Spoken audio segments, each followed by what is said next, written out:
Believe me, I could go on and on with examples of new thinking. 15 years of this kind of new thinking and innovation combined with a determination to abandon the comfort of the status quo can produce unimagined results. Yet it does not come naturally for us human beings, us Homo sapiens, only through extraordinary commitment. The status quo is an opiate. It is a powerful opiate. Breaking with we've always done it this way is hard. Yet I know an industrial company that did make the break in the total, absolute, wholehearted pursuit of sustainability and is transforming itself daily.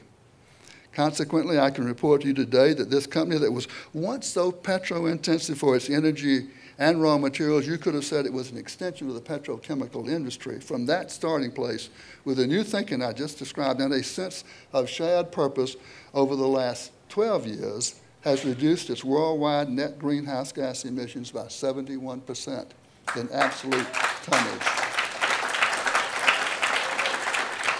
Thank you. And that's against its 1996 baseline, and it's adjusted for acquisitions and divestitures, that is, apples to apples. Energy intensity is down 44% per unit of production. Fossil fuel usage has been reduced 60% per unit of production. The cheapest, the most secure energy supply of all is energy not used through efficiencies.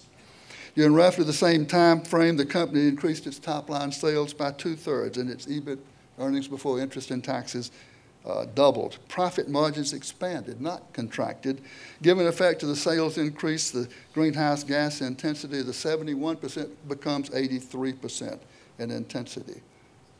This, I submit, is the magnitude of the reduction the entire global technosphere must realize before 2050 to prevent catastrophic climate disruption.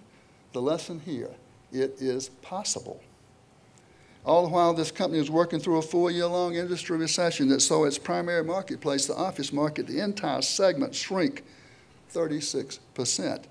The sustainability initiative was a huge factor in its survival. 24% of its raw material now comes from renewable sources, either recycled or bio-based. Its goal is 100% by 2020. Water usage, again, apples to apples, is down 74% in its core business. A major factor is abandoning the energy and water-intensive printing for a more efficient way to create patterns on its carpet tiles, burning that bridge. Its electrical energy is now 89% from renewable sources. 8 of its 10 factories operate on 100% renewable electricity, while 28% of its total energy is from renewable sources. It uses a lot of energy that's not electricity. Its goal is 100% renewable by 2020. 1/3 of its smokestacks have been closed off, obviated by process changes. 71% of its effluent pipes have been abandoned, obviated by process changes. Its goal to eliminate smokestacks and effluent pipes altogether. Carbon dioxide emissions from 191 million airline passenger miles have been offset by the planting of some 98,000 trees, though admittedly there's a time lag while the trees grow. Its vehicle fleet's CO2 emissions have been completely offset, with verifiable offsets costing less than 4 cents a gallon. Amazing how cheap carbon neutral can be. Its manufacturing scrap going to the landfill has been reduced by 78%, and 175 million pounds, that's 87,500 tons, of its products at the end of their first useful lives have been diverted from landfills by its closed-loop recycling efforts. Precious, energy-intensive organic molecules salvaged to be given life after life. This is real, and it increases daily as reverse logistics become more effective. Since 2003, it has produced and sold more than 83 million square yards of climate-neutral cool carpet. Its total waste measured against perfection, meaning do everything right the first time, every time, is down by half. The waste elimination effort has avoided costs totaling more than $400 million over 14 years, more than covering all the costs associated with R&D, with process changes, employee training, capital investments made in pursuit of sustainability. The entire initiative thus far has been self-funding. This company reckons it has reduced its overall environmental footprint by more than 50%, perhaps as much as 60%, depending on how various components are weighed. and by the year 2020 believes it will be totally sustainable with zero environmental footprint, taking from the earth only what can be rapidly and naturally renewed by the earth, not another fresh drop of oil, and doing no harm to the biosphere. It has publicly stated this goal and annually reports its progress or lack of progress on its website in completely transparent fashion. This reduced footprint is reflected in every product the company makes anywhere on earth, not just one here and one there. This company simply does not believe it or anyone else can produce a green product in a brown company. Maybe you've already realized it, but you have just been subjected to an emerging field of metrics, eco-metrics, altogether different from financial metrics, yet equally indispensable for measuring progress on the environmental front.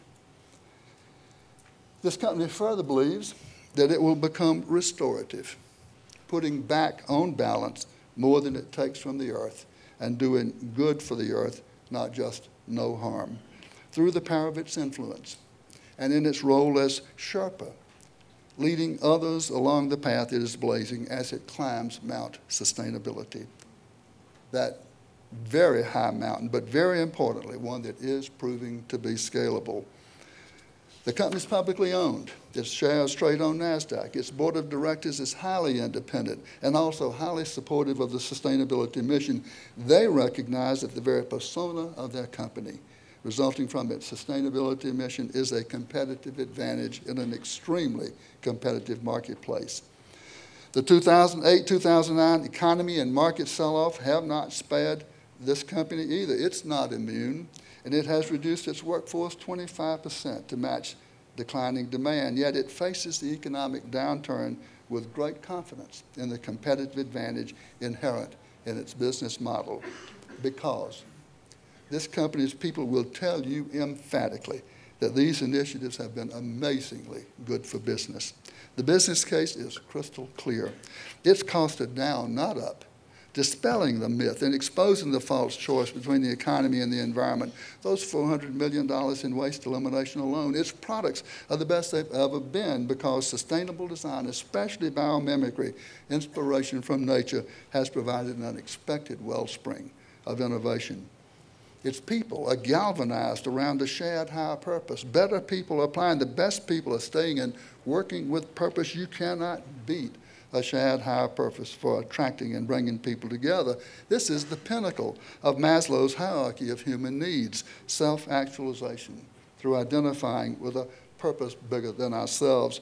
And the goodwill of the marketplace generated by the initiative exceeds by far what any amount of advertising or clever marketing or huge promotional expenditures could possibly have generated, and is the single greatest advantage the company possesses as it faces economic downturn.